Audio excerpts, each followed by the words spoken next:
So yes, ladies and gentlemen, the lovely Janice Windle.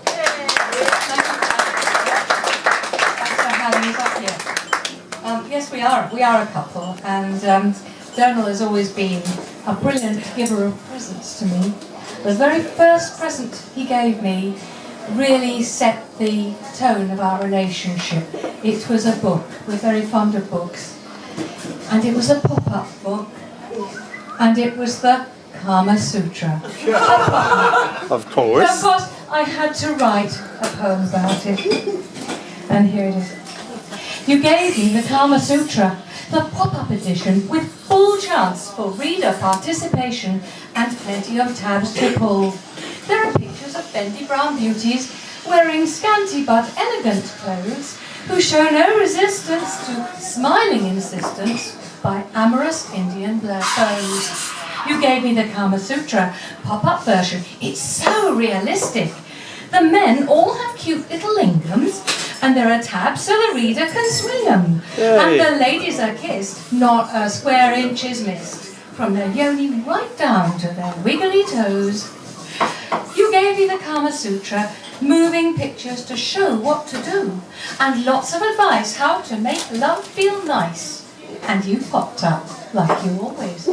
What? That's a lie, that's a damn lie. Gave me the Kama Sutra. And I know that we have a fine future. The practice of loving depends on the moving of all body parts, above all the heart. And that's how I know that I suit you. You bloody kiss and tell her, yeah. I had quite a bad time before I met Donald. No, this isn't me, but this is what I might have been. It's actually a cautionary tale. It's called The Elevating History of Miss X, who found true love upon the internet. Oops, sorry, Mark. A quiet, single girl, Miss X, longed to meet the other sex, but being most extremely shy, she let her chances pass her by. She registered with MeetAmate, posted her photo on the net. An old one, though pushing 40, she lied. I'm 25 and naughty. A date was planned, a meeting place. The man looked at her aging face and said, I really have to leave. My wife is sick. Would you believe? Miss X went home, she didn't care. Married, and he had awful hair. Miss X rewrote her own description. She told the truth, with no deception, and was besieged by handsome bucks, all in their 20s, wanting love. Love from a mature maternal wife. She chose the best and changed her life. The moral of that is, truth is sexier than fiction.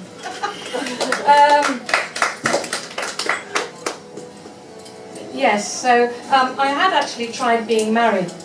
I've tried being married. There are limitations to being married, I found.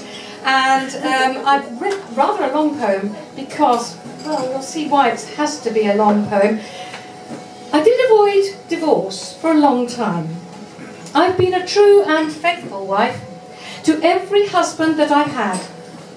I've promised to devote my life through thick and thin, through good and bad, but only while this rule applies. What I decide shall be, and there our problem lies. When Johnny led me up the aisle and with a manly, loving smile agreed that he would have and hold me, I loved him, but they never told me I'd have to iron 8 shirts a week. What? And when I ventured, could we speak about this imposition on my valuable time? Dear John insisted this was what he'd meant when opting for the sacrament. As a blunt instrument, the iron was great. John's status quickly changed to late. My second love, handsome Dave. Before we married, he would rave about the cute and charming way I spent our weekends, how I lay in bed expecting cups of tea and tasty meals to come to me. 1 week past our honeymoon, I found that John had changed his tune. Dave had changed his tune. Get up, he said, and get me bacon, eggs, and toast. Come on, you do have legs. I went downstairs. I laid a tray.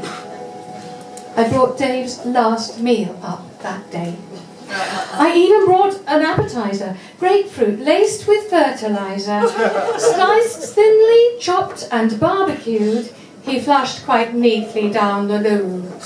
My third attempt at wedded bliss began so well. We loved to kiss and cuddle at all times of day and let no chores get in our way.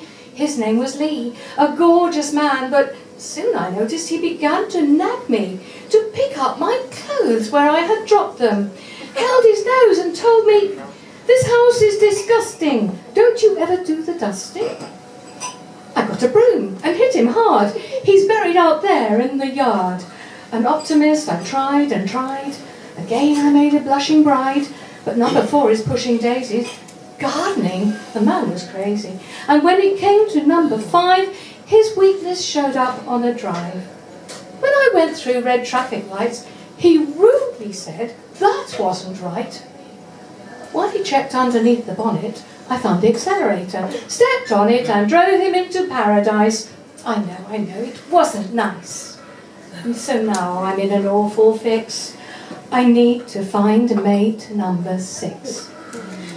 I think perhaps a poet will be what I need. For would I kill a man who sings and rhymes to me? But one proviso, he must be my greatest fan. I love your stuff.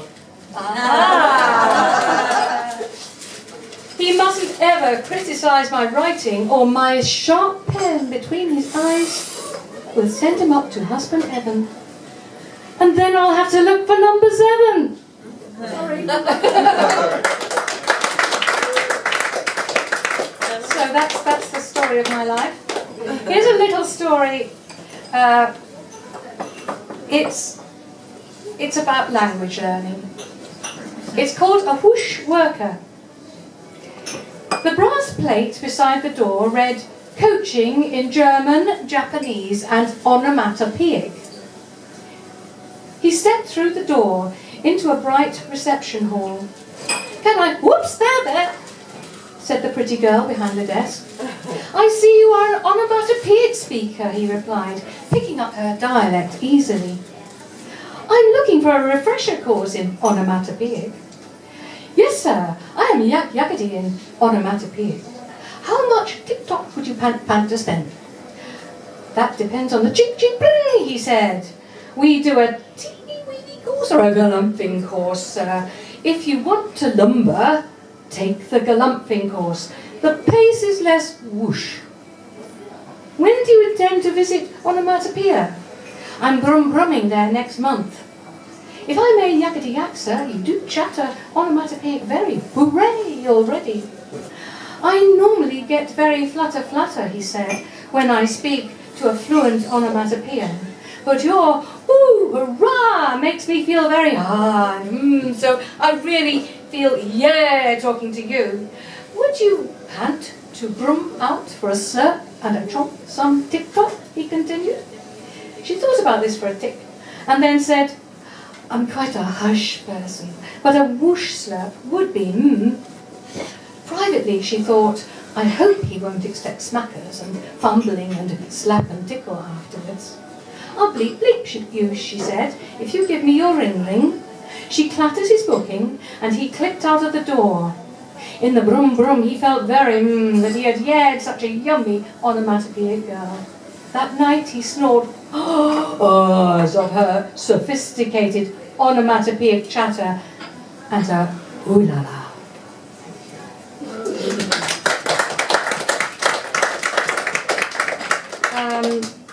Now, as you see, I am a lady of a certain age, and I often, as we do, we think back to our youth, and this is a story, this is a regret, really, for all the boys that I knew before I was really grown up. It's called Where Are All the Boys? Faces flicker on my internal screen. Where are all the boys I used to know? They Valentino'd me in my imagination, innocent, driven, each one of a kind. Where are all the boys I used to know? Robin, Joseph, Sean and Paulie Begg. Innocent, driven, each one of a kind, more differences than similarities it seemed. Robin, Joseph, Sean and Paulie Begg. One velvet dark, one loose as ginger string. More differences than similarities it seemed. When I was young, each meeting was unique. In love or out, love was a mystery. Men were a mystery. And Paul the butcher boy, where is he now? Red-faced, rotund, suffused with bad cholesterol. In love or not, he's had his mystery exposed by life's insistence to conform. Red-faced, rotund, suffused with bad cholesterol. I only meet such social stereotypes. Exposed to life's insistence to conform, boys hidden in the roles they have put on. So now I only meet with social stereotypes. I'm now a lady of a certain age, with more similarities than differences exposed, it seems. Where are all the boys I used to know?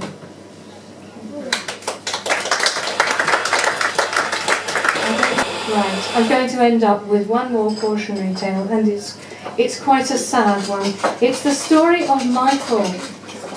Michael, I knew Michael, he was a terrible flirt. He couldn't keep his eyes or his hands off other girls. And this is what happened. If I can find him. Michael was an awful flirt. His charm was legendary.